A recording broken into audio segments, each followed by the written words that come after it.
Have you ever heard someone say with absolute certainty, "Be careful with fasting, it'll make you lose muscle"? That phrase floats around gyms, doctors' offices, and even in casual conversations with friends. It's a myth that creates fear, doubt, and often prevents people from trying a practice that has existed for thousands of years. But does this idea really make sense? If it were true, our ancestors never would have survived long periods without food. Think about it. Before refrigerators, supermarkets, or food delivery apps, it was common to go a day or several without eating. If the body truly broke down muscle every time food was scarce, would humanity have made it this far? It makes much more sense that the body developed intelligent mechanisms to preserve muscle strength during fasting so people could still hunt, walk, fetch water, and survive. Modern science confirms this logic.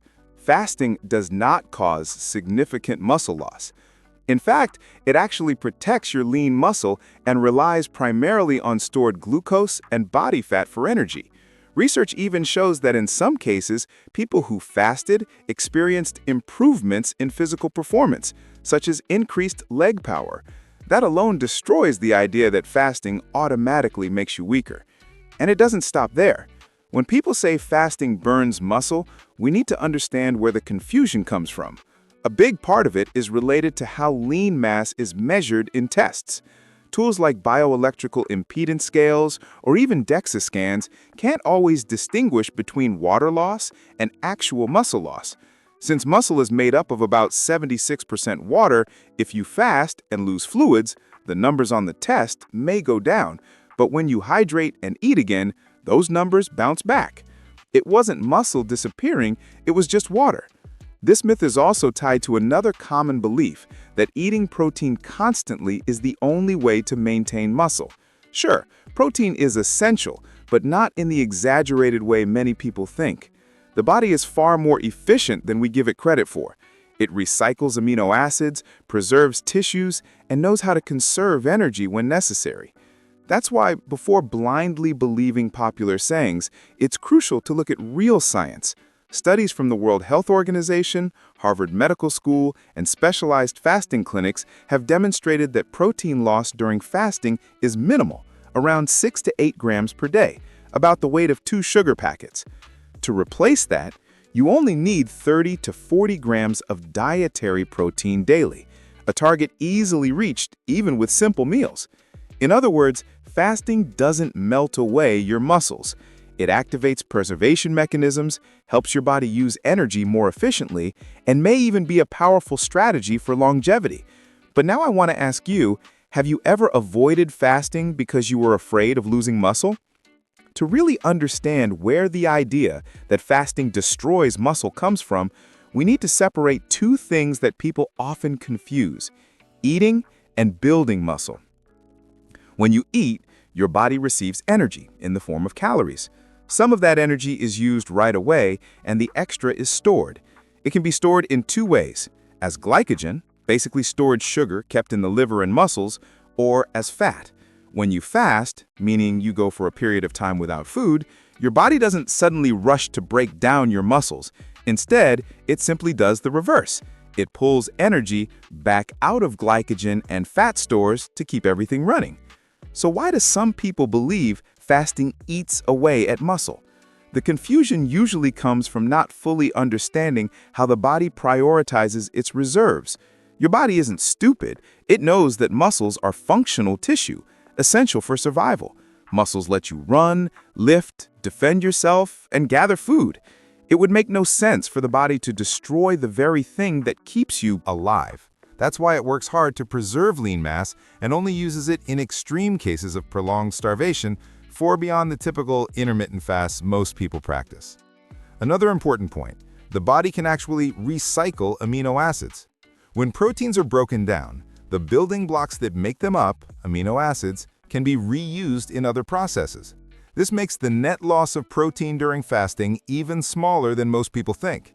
According to the World Health Organization, the WHO, the amount of protein lost during a single day of fasting is roughly 6 to 8 grams, a tiny amount compared to what people normally eat. To put this into perspective, the average American consumes about 80 to 100 grams of protein per day, nearly 3 times more than what's required for basic maintenance. So while the fear is of getting weak, the reality is that most people are already eating far more protein than they need, and the body knows exactly how to manage it. On top of that, Harvard Medical School points out that the body always uses glycogen and fat first. Only in extreme, prolonged fasting without refeeding would protein become a significant source of energy. That's a scenario very far from the typical 12, 16, or even 24-hour intermittent fasts that many Americans practice today. The takeaway? The myth that fasting melts away muscle comes more from a lack of understanding of physiology than from real evidence. The science is clear. Your body prioritizes preserving strength, and in many cases, it even becomes more efficient at using muscle during fasting. So let me ask you, have you ever believed this myth and avoided fasting because you were afraid of losing muscle? Now that we understand the logic behind how the body protects muscle during fasting, let's look at what science has actually observed in clinical studies. One of the most interesting examples comes from a fasting clinic in Germany, well known for its therapeutic fasting protocols. In this study, men and women went through a 10-day fast, consuming only about 200 to 250 calories per day, things like teas, light broths, and small portions of juice. The goal was not just to measure weight loss, but also to evaluate changes in strength and body composition. The results might surprise anyone who still believes the myth. Body weight went down consistently. Waist circumference shrank, showing a clear reduction in fat. And most surprising of all, muscle strength stayed stable. Even more remarkable, when researchers tested leg power, some participants actually showed a 30% increase in strength. How could that be possible? The answer lies in the hormonal changes triggered by fasting. During fasting, the body increases adrenaline and growth hormone, which make muscles more responsive, protect lean mass, and can even enhance performance.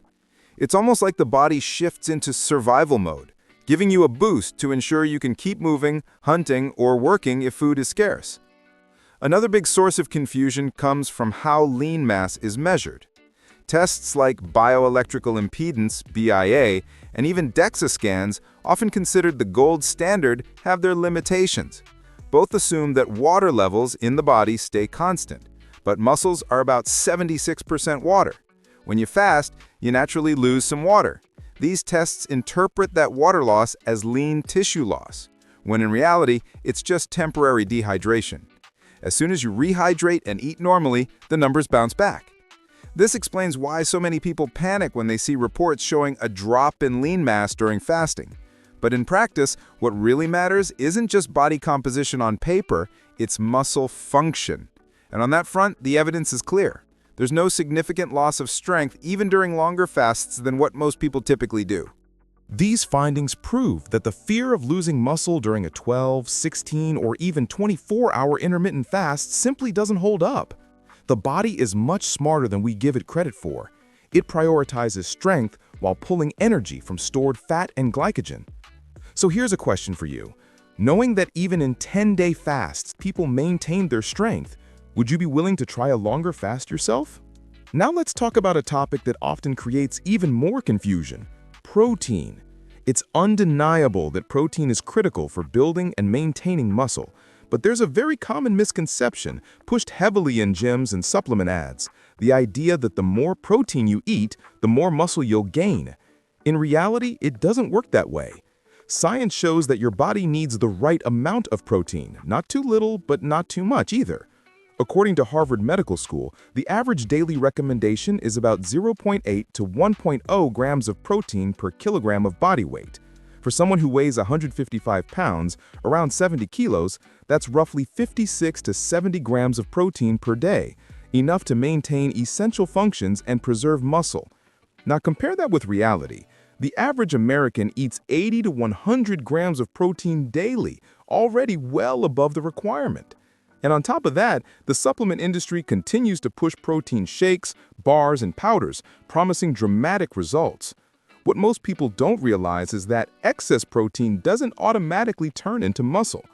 Studies have shown that up to 79% of excess protein can be converted into glucose, essentially sugar in the body. Here's what happens. When amino acids are broken down, the nitrogen is removed and the rest is used as energy. If your body doesn't need to build extra muscle at that moment, the fuel is stored as glycogen or even fat. In other words, if you think you're building muscle just by overloading on protein, you may simply be putting extra strain on your metabolism and storing energy you don't need. The real key to building muscle lies in physical stimulus, not dietary excess. Resistance training, like lifting weights, is what signals the body to increase muscle mass. Protein provides the raw materials, but without the right stimulus, it won't be used to grow muscle. Another thing worth remembering, the body is extremely efficient at recycling amino acids. When old cells or proteins are broken down, their building blocks can be reused. This process reduces the need for massive amounts of protein every single day. At the end of the day, balance is what truly matters. The right intake, consistent exercise, and proper recovery habits like quality sleep. Eating more protein won't magically replace the workout you skipped. Let me ask you, have you ever fallen for the belief that the more protein you eat, the more muscle you'll gain? Breathing, sleep, and light movement. Translated and adapted to sound natural and practical for the American audience. So far, we focused on the hard science, clinical studies, hormones, metabolism, but there's another piece of the puzzle that often gets overlooked, the habits that support fasting. This is where three powerful pillars come in: breathing, sleep, and light movement, all of which can enhance the benefits of fasting. Breathing. In the first days of fasting, it's normal to feel a bit restless, anxious, or even mentally foggy. That's your body adjusting to a new metabolic state. But there's a simple, powerful tool to handle this: mindful breathing. One of the most studied methods is the 4-7-8 breathing technique, sometimes called the relaxation breath. Researchers at Harvard Medical School have studied its effects on the autonomic nervous system. Here's how it works. Inhale deeply through your nose for 4 seconds, hold your breath for 7 seconds, then slowly exhale through your mouth for 8 seconds. This pattern activates your parasympathetic nervous system, lowers cortisol, the stress hormone, and brings a sense of calm. For anyone fasting, practicing this technique a few times a day can ease anxiety and sharpen focus. Do you have a moment to breathe mindfully during your day? Sleep is another critical pillar. Few people realize just how strongly sleep quality impacts muscle preservation. According to the Mayo Clinic, getting fewer than 6 hours of sleep per night increases the risk of losing lean mass because it disrupts hormones like ghrelin and leptin, which control hunger and fullness. Poor sleep also raises cortisol, creating an environment where muscle breakdown is more likely. On the other hand, consistently getting 7 to 8 hours of restful sleep protects your muscles, balances hormones, and improves insulin sensitivity, all of which amplify the benefits of fasting. In other words, what you do with your eyes closed may be just as important as what you do while awake. And finally, movement. Many people assume that during a fast, they need to stop exercising, conserve energy, and take it easy. But research shows the opposite. Gentle movement like walking, stretching, or yoga helps activate metabolism, improves circulation, preserves muscle mass, and even boosts fat burning. This doesn't mean doing high-intensity workouts while fasting for days. Instead, think of light activities that keep the body engaged. Imagine a 20-minute walk outside. Not only does it help maintain muscle, but it also lifts your mood and clears your mind. These three pillars, breathing, sleep, and light movement, fit naturally alongside fasting. They don't just help you get through the fasting period more comfortably, they expand the positive impact on both your body and your mind. So let me ask, which of these three habits do you already practice in your daily life? Mindful breathing, quality sleep, or light movement? By now we've seen that fasting doesn't destroy muscle. In fact, actual protein loss is minimal and that strength is preserved. But the effects of fasting go far beyond muscle. It can also impact the most important organ in your body, the heart. In 2024, a study called INTERFAST-MI revealed some remarkable findings. Researchers followed patients who had suffered a heart attack. Some of them incorporated controlled fasting into their recovery routine. The outcome was eye-opening. Those who practiced fasting showed significantly better heart recovery compared to those who didn't fast. This means fasting doesn't damage the heart muscle, as many people fear. On the contrary, it can actually support regeneration. These benefits are linked to hormonal and metabolic shifts during fasting, such as increased growth hormone, improved insulin sensitivity, and reduced systemic inflammation. Together, these changes create a stronger environment for cellular repair. But the benefits aren't just clinical, they also tie directly into the concept of longevity. When you fast, you activate mechanisms like autophagy, the body's built-in cellular cleanup. During this process, damaged cells and misfolded proteins are broken down and recycled. Research from organizations like the National Institutes of Health, or NIH, has connected autophagy with lower risk of chronic disease and healthier aging. This leads to a bigger reflection. Fasting shouldn't only be seen as a strategy for weight loss or muscle preservation. It can be a tool for complete transformation, physical, metabolic, and even mental. That's one reason fasting has been practiced in different cultures for thousands of years, not just for physical health, but also for clarity of mind and inner balance. And here's what's most interesting. Rather than leaving people weak as the myth suggests, studies show the opposite. People who fast often report more vitality, better cardiovascular function, and sharper mental energy. It almost feels like a paradox. By giving up food for a controlled period, you gain strength and clarity. So here's my question for you. When you think about fasting, do you see it only as a weight loss method, or do you also recognize it as a path to vitality and long-term health? Fasting doesn't destroy muscle. In fact, it protects your strength, helps your body run more efficiently, and can even benefit your heart. And when you combine fasting with simple habits like mindful breathing, quality sleep, and light daily movement, the results go even deeper, not just for your body, but also for your mind. Now, I want to hear from you. Have you ever tried intermittent fasting or even a longer fast? What was your experience like? If this video brought you clarity, hit the like button, share it with someone who still believes fasting burns muscle, and don't forget to subscribe for more science-based health insights. Here, every week, you'll find content designed to help you live with more energy, strength, and longevity.